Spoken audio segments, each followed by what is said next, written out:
ओम शांति। आज बाबा के 24 तारीख के महावाक्य हैं। बाबा ने कहा, मीठे बच्चे, ये रूहानी हॉस्पिटल तुम्हें आधा कल्प के लिए एवर हेल्दी बनाने वाली है। यहाँ तुम देही अभिमानी होकर बैठो। प्रश्न है, धंधा आदि करते भी कौन सा डायरेक्शन बुद्धि में याद रहना चाहिए? उत्तर है, बाप का डायरेक्शन है। तुम किसी साकार व आकार को याद नहीं करो। एक बाप की याद रहे तो विकर्म विनाश हो। इसमें कोई ये नहीं कह सकता कि फुर्सत नहीं, सब कुछ करते भी याद में रह सकते हो। ओम शांति। मीठे मीठे रूहानी बच्चों प्रति बाप का गुड मॉर्निंग। गुड मॉर्निंग के बाद बच्चों को कहा जाता है, बाप को याद करो। बुलाते भी हैं, हे पतित पावन आकर पावन बनाओ। तो बाप पहले पहले ही कहते हैं, रूहानी बाप को याद करो। रूहानी बाप तो सबका एक ही है।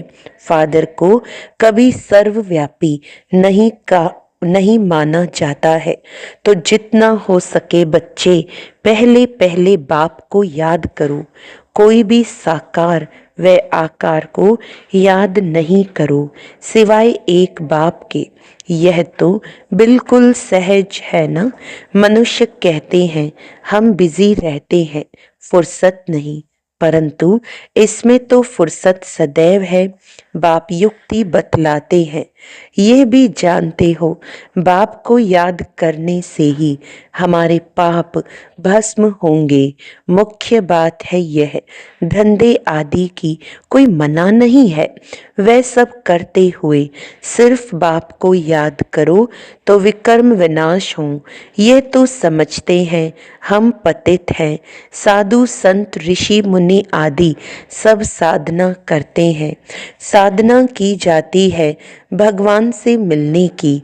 सो जब तक उनका परिचय ना हो तब तक तो मिल नहीं सकते। तुम जानते हो, बाप का परिचय दुनिया में कोई को भी नहीं है। देह का परिचय तो सबको है। बड़ी चीज का परिचय झट हो जाता है। आत्मा का परिचय तो जब बाप आए तब समझाए। आत्मा और शरीर दो चीजें हैं। आत्मा एक स्टार है और बहुत सूक्ष्म है, उनको कोई देख नहीं सकते। तो यहाँ जब आकर बैठते हैं तो देही अभिमानी होकर बैठना है। यह भी एक हॉस्पिटल है ना, आधा कल्प के लिए एवर हेल्दी होने की। आत्मा तो है अविनाशी, कभी विनाश नहीं होती। आत्मा का ही सारा पार्ट है। आत्मा कहती है, मैं कभी विनाश को नहीं पाती हूँ। इतनी सब आत्माएं अविनाशी हैं, शरीर है विनाशी। अब तुम्हारी बुद्धि में ये बैठा हुआ है कि हम आत्मा अविनाशी हैं।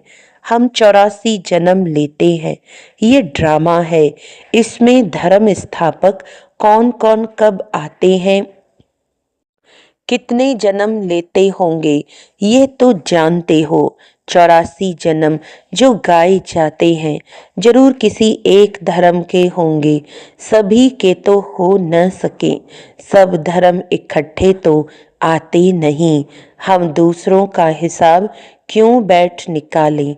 जानते हैं फलाने फलाने समय पर धर्म स्थापन करने आते हैं, उसकी फिर वृद्धि होती है। सब सतो प्रधान से तमो प्रधान तो होने ही हैं। दुनिया जब तमो प्रधान होती है तब फिर बाप आकर सतो प्रधान सतयुग बनाते हैं। अभी तुम बच्चे जानते हो, हम भारतवासी ही फिर नई दुनिया में आकर राज्य करेंगे और कोई धर्म नहीं होगा।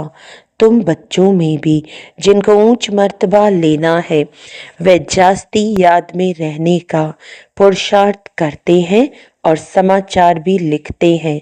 बाबा, हम इतना समय याद में रहता हूँ। कई तो पूरा समाचार लज्जा के मारे देते नहीं, समझते हैं बाबा क्या कहेंगे। परंतु मालूम तो पड़ता है ना, स्कूल में टीचर स्टूडेंट्स को कहेंगे ना, तुम अगर पढ़ेंगे नहीं तो फेल हो जाएंगे। लौकिक माँ बाप भी बच्चे की पढ़ाई से समझ जाते हैं। ये तो बहुत बड़ा स्कूल है, यहाँ तो नंबरवार बिठाया नहीं जाता है, बुद्धि से समझा जाता है। नंबरवार तो होते ही है ना। अब बाबा अच्छे अच्छे बच्चों को कहाँ भेज देते हैं, फिर चले जाते हैं तो दूसरे लिखते हैं हमको महारथी चाहिए, तो जरूर समझते हैं वह हमसे होशियार नामी गिरामी है। नंबरवार तो होते हैं ना। प्रदर्शनी में भी अनेक प्रकार के आते हैं, तो गाइड्स भी खड़े रहने चाहिए जांच करने के लिए। रिसीव करने वाले तो जानते हैं कि किस प्रकार का आदमी है, तो उनको फिर इशारा करना चाहिए कि इनको तुम समझाओ। तुम भी समझते हो, first grade, second grade, third grade सब है। यहाँ तो सबकी सर्विस करनी ही है।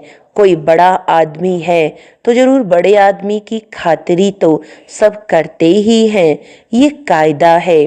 बाप अथवा टीचर बच्चों की क्लास में महिमा करते हैं, ये भी सबसे बड़ी खातिरी है। नाम निकालने वाले बच्चों की महिमा अथवा खातिरी की जाती है। ये फलाना धनवान है, रिलीजियस माइंडेड है, ये भी खातिरी है ना। अब तुम ये जानते हो ऊंच ते ऊंच भगवान है, कहते भी हैं बरोबर ऊंच ते ऊंच है, परंतु फिर बोलो उनकी बायोग्राफी बताओ तो कह देंगे सर्वव्यापी है। बस एकदम नीचे कर देते हैं। अब तुम समझा सकते हो, सबसे ऊंचे ते ऊंच है भगवान, वह है मूल वतन वासी।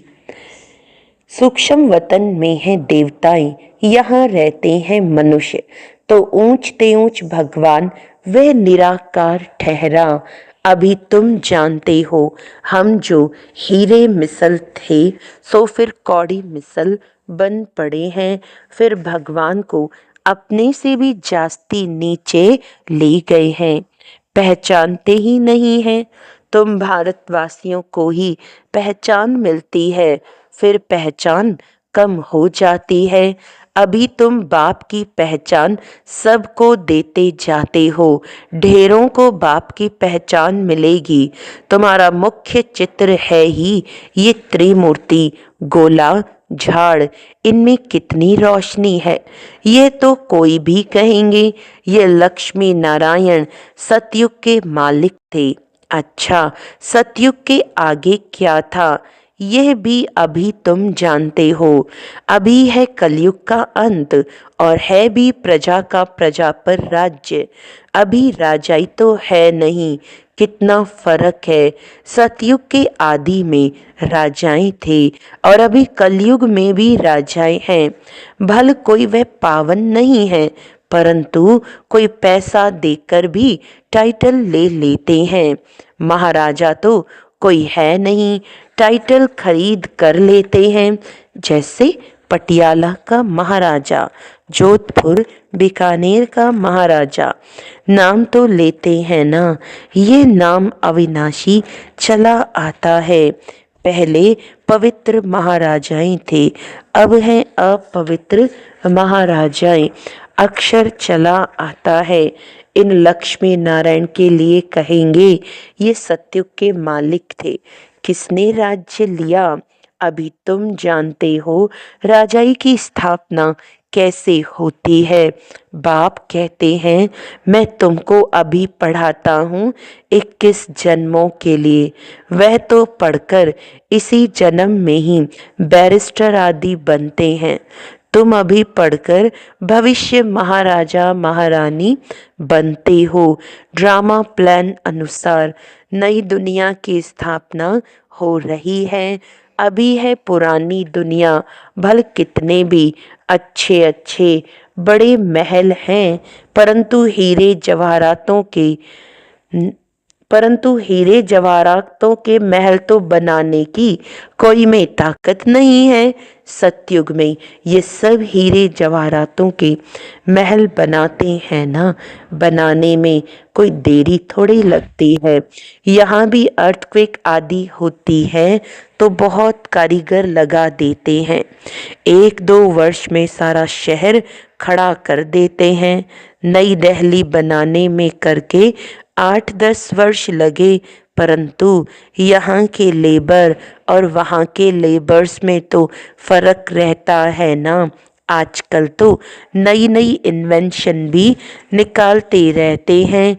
मकान बनाने की साइंस का भी जोर है, सब कुछ तैयार मिलता है, झट फ्लैट तैयार, बहुत जल्दी जल्दी बनाते हैं। तो ये सब वहाँ काम में तो आते हैं ना, ये सब साथ चलने हैं, संस्कार तो रहते हैं ना, ये साइंस के संस्कार भी चलेंगे। तो अब बाप बच्चों को समझाते रहते हैं, पावन बनना है तो बाप को याद करो। बाप भी गुड मॉर्निंग कर फिर शिक्षा देते हैं। बच्चे बाप की याद में बैठे हो, चलते फिरते बाप को याद करो, क्योंकि जन्म जन्मांतर का सिर पर बोझा है। सीढ़ी उतरते उतरते 84 जन्म लेते हैं, अभी फिर एक जन्म में चढ़ती कला होती है।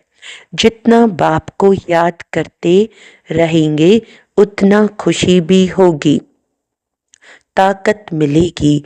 बहुत बच्चे हैं जिनको आगे नंबर में रखा जाता है, परंतु याद में बिल्कुल रहते नहीं हैं। भले ज्ञान में तीखे हैं, परंतु याद की यात्रा है नहीं। बाप तो बच्चों की महिमा करते हैं, ये भी नंबर 1 में है तो जरूर मेहनत भी करते होंगे ना। तुम हमेशा समझो कि शिव बाबा समझाते हैं तो बुद्धि योग वहाँ लगा रहेगा, ये भी सीखता तो होगा ना। फिर भी कहते हैं बाबा को याद करो, किसको भी समझाने के लिए चित्र है। भगवान कहा ही जाता है निराकार को, वह आकर शरीर धारण करते हैं। एक भगवान के बच्चे सब आत्माएं भाई भाई हैं, सभी शरीर में विराजमान हैं, सभी अकाल मूरत हैं। ये अकाल मूरत आत्मा का तख्त है। अकाल तख्त और कोई खास चीज नहीं है, यह तख्त है अकाल मूरत का। भ्रिकुटी के बीच में आत्मा विराजमान होती है, इसको कहा जाता है अकाल तख्त। अकाल तख्त अकाल मूरत का, आत्माएं सब अकाल है, कितनी अति सूक्ष्म है। बाप तो है निराकार, वह अपना तख्त कहाँ से लाए। बाप कहते हैं मेरा भी ये तख्त है, मैं आकर इस तख्त का लोन लेता हूँ। ब्रह्मा के साधारण बूढ़े तन में अकाल तख्त पर आकर बैठता हूँ। अभी तुम जान गए हो सब आत्माओं का ये तख्त है। मनुष्यों की ही बात की जाती है, जानवरों की तो बात नहीं। पहले तो मनुष्य जानवर से भी बदतर हो गए हैं, वह तो सुधरे। कोई जानवर की बात पूछे, बोलो पहले अपना तो सुधार करो। सतयुग में तो जानवर भी बड़े अच्छे फर्स्ट क्लास होंगे, किचड़ा आदि कुछ भी नहीं होगा। किंग के महल में कबूतर आदि का किचड़ा हो तो दंड डाल दे, जरा भी किचड़ा नहीं। वहाँ बड़ी खबरदारी रहती है, पहरे पर रहते हैं, कभी कोई जानवर आदि अंदर घुस न सके, बड़ी सफाई रहती है। लक्ष्मी नारायण के मंदिर में भी कितनी सफाई रहती है। शंकर पार्वती के मंदिर में कबूतर भी दिखाते हैं तो जरूर मंदिर को भी खराब करते होंगे। शास्त्रों में तो बहुत कथाएं लिख दी हैं। अभी बाप बच्चों को समझाते हैं, उनमें भी थोड़े हैं जो धारणा कर सकते हैं, बाकी तो कुछ नहीं समझते। बाप बच्चों को कितना प्यार से समझाते हैं, बच्चे बहुत बहुत मीठे बनो, मुख से सदैव रतन निकलते रहें। तुम हो रूप बसन, तुम्हारे मुख से पत्थर नहीं निकलने चाहिए। आत्मा की ही महिमा होती है। आत्मा कहती है, मैं प्रेसिडेंट हूँ, फलाना हूँ, मेरे शरीर का नाम यह है। अच्छा, आत्माएं किसके बच्चे हैं? एक परमात्मा के। तो जरूर उनसे वर्षा मिलता होगा। वह फिर सर्वव्यापी कैसे हो सकता है? तुम जानते हो, हम भी पहले कुछ नहीं जानते थे, अभी कितनी बुद्धि खुली है। तुम कोई भी मंदिर में जाएंगे, समझेंगे ये तो सब झूठे चित्र है। 10 भुजाओं वाला, हाथी की सूंड वाला कोई चित्र होता है क्या? ये सब है भक्ति मार्ग की सामग्री। वास्तव में भक्ति होनी चाहिए एक शिव बाबा की, जो सबका सद्गति दाता है।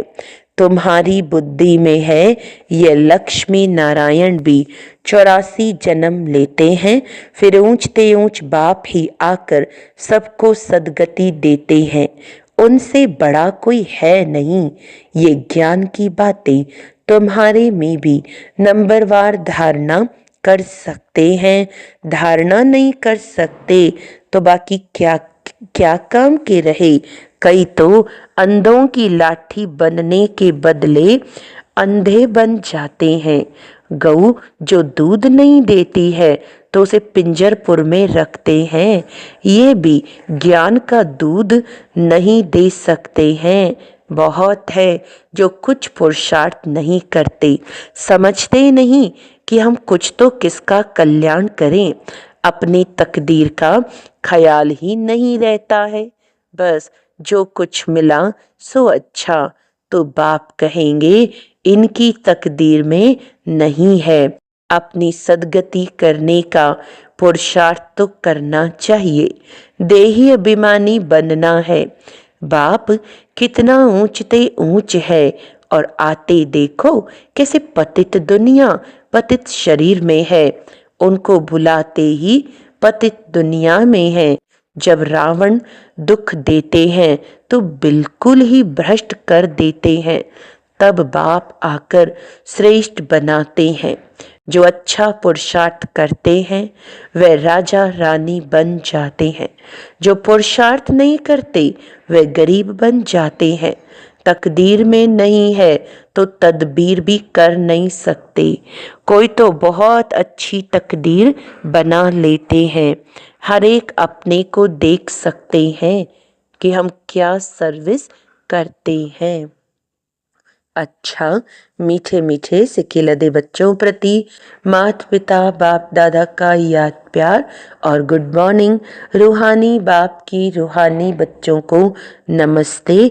हम रूहानी बच्चों की रूहानी बाप दादा को याद प्यार, गुड मॉर्निंग, नमस्ते नमस्ते नमस्ते जी।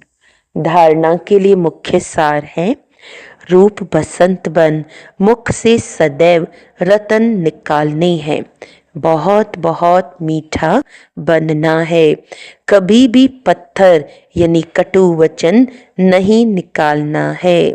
ज्ञान और योग में तीखा बन अपना और दूसरों का कल्याण करना है।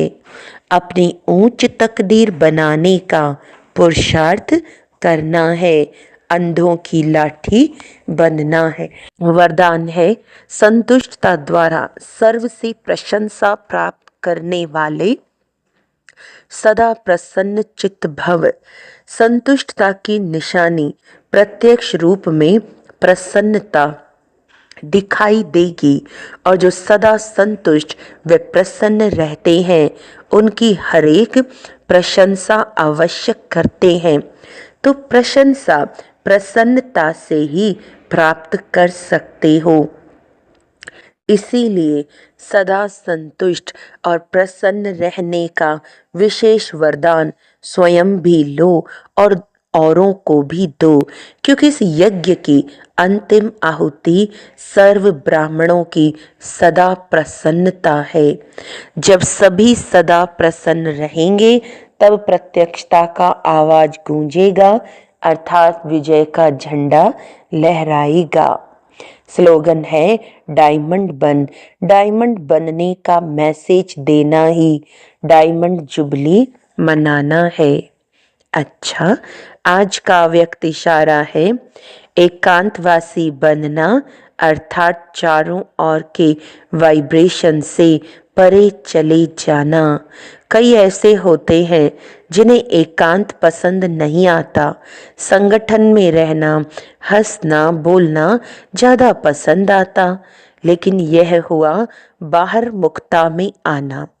अभी अपने को एकांतवासी बनाओ, अर्थात सर्व आकर्षण के वाइब्रेशन से अंतर्मुख बनो।